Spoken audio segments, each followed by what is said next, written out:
Hello everyone. So this is the analysis of the poem Kubla Khan by S.T. Coleridge. Let's move on to the next important points about this poem. So Kubla Khan or A Vision in a Dream is a fragment, is a poem written by Samuel Taylor Coleridge in 1797 and was published in 1816. The source of this poem is Samuel Purchas's book, Purchas's Pilgrimage, which Coleridge was reading before an opium-induced sleep. This book was about the pleasure dome built by Mongolian ruler of China, Kubla Khan. The poet wanted to write around 200 to 300 lines, but he was interrupted by a person from Porlock who engaged him in long conversation. Coleridge could only write 54 lines.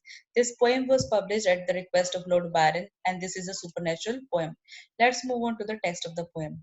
So, in Xanadu, Mongolian leader Kubla Khan ordered to build a pleasure dome for his luxury and comfort, and where Alp River flows. So Alp River, this is a reference to a river in Arcadia, Greece. Okay, this river is considered to be sacred.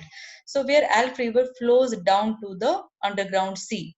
So where Alp River, the sacred river, ran through caverns. Caverns here is cave. Okay, so through caves measureless to man, which man cannot measure. So these caves are so long and deep that man cannot measure, and it is beyond man's imagination to measure these caves. Okay, and this river flows down to the underground sea. Let's move on to the next lines. So twice 5 miles of fertile ground with walls and towers were gilded round. So around 10 miles of area was covered, okay, to build this pleasure dome. And this area was covered by this area was surrounded by the walls and the towers, okay, walls and the towers. And there were beautiful gardens in this pleasure dome, and sunny streams are there, and there are so many beautiful flowers and trees creating fragrances. And here were forests ancient as the hills, and there are so many forests, oh, sorry, there are forests which are as old as the hills, and holding sunny spots of greenery. So entire place is so beautiful and is green. Let's move on to the next lines. Now poet says that, but oh, that deep romantic chasm which slanted down the green hill outward a sudden cover. Now poet notices a narrow opening on the earth, a gorge, which is narrow opening on the earth, and he calls it romantic because of its mysteriousness, because of its, it looks like as if it is magical. Okay, so he calls it romantic because of its mysteriousness. Okay, so he notices a narrow opening on the earth, okay, among cedar trees, among cedar trees. Okay, and he calls this place as savage place, as a wild place, and he calls it holy as well as magical and enchanted, okay, and mysterious. As ever beneath a waning moon was haunted by a woman wailing for her demon lover. And this place looks so magical, it seems as if this place is haunted by a woman, okay, woman who is uh, crying out for her demon lover under the diminishing moon. Okay, this looks, this place looks so supernatural. Let's move on to the next lines. And from this chasm with ceaseless turmoil seething, and as if this earth in fast thick pants were breathing. So from this narrow opening on the earth, water is forced out. Okay, water is forced out with such an intensity, it seems as if the earth is panting and earth is breathing. A mighty fountain momently was forced. So mighty fountain, a strong fountain is forced out from this narrow opening, amid whose swift half intermittent burst huge fragments vaulted like rebounding hail. Now this fountain carries so many rocks, okay, which are forced out from this narrow opening, and these rocks are compared with grains, okay, the way grains are separated during harvesting, okay, by the thresher. And amid these dancing rocks at once and ever, so these rocks which are coming out of this gorge, they come out as if, they look as if they are dancing. Okay, they are coming out with such a force, they look like as if they are dancing. Okay, and this fountain also carries the water of sacred river. Let's move on to the next line. 5 miles meandering with amazing motion. So Alf River, you know, covers the area of 5 miles. okay, in a zigzag manner, and it passes through the woods, forests, and the valleys, okay, and it reaches to the caverns measureless to man. It also passes through the caves which are beyond man's imagination to measure, and then this river, sinks into the ocean by creating a noise. In tumult, by creating a noise, this river sinks into the lifeless ocean, calm ocean, okay.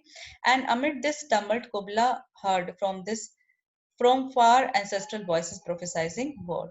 And amid this tumult, which is created by the water of the sacred river when it gets mingled with the lifeless ocean, amid this tumult, Kubla Khan heard from his ancestors, who are predicting about war and danger in the future.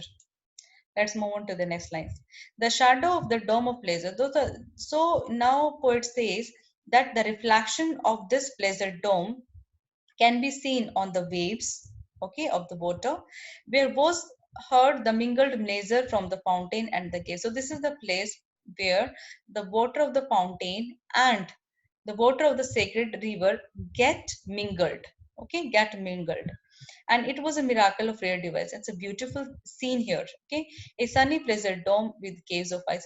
It's a beautiful experience to witness such a uh, beautiful scene when you see a pleasure dome, okay, which is sunny, as well as you see caves which are covered with ice. Let's move on to the next important lines. Now poet says, actually poet here is reminded of a vision which he once saw. In his vision he saw an Ethiopian maid, okay, a maiden, Ethiopian maiden, Abyssinian Ethiopian maiden. She was playing with her musical instrument. She was singing a song about Mountain Abora. She was singing a song, okay. And poet wants to revive the experience, okay, which he had when he heard this song, okay, her song and the music, to such a deep delight. So the memory of this vision fills the poet with such a delight that he wanted to create a uh, you know a pleasure dome through his imagination, okay. So now he wants to create a pleasure dome in air. In air means through his imagination he wants to create a pleasure dome in the sky, the same sunny dome, the same sunny dome, and the same sunny dome which was built by Kubla Khan, and imitating the same pleasure dome and those caves of ice. Now come to the next slide. And all who heard should see them there, and all should cry, beware, beware. And those who are going to witness this pleasure dome, which is created by the poet through his imagination, they will shout and they will say, be careful, be careful.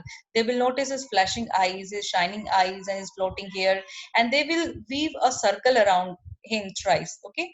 And they will not look at him, they will close their eyes, and they will have this impression that this man is divinely inspired, has drunk the milk of paradise, that this man is divinely inspired, is a favorite of the muses, okay, and is not immortal, he has some divine connection. He only honeydew hath fed. What does it mean? That he is not mortal, but he is divinely inspired, okay. So this is the poem. Thanks.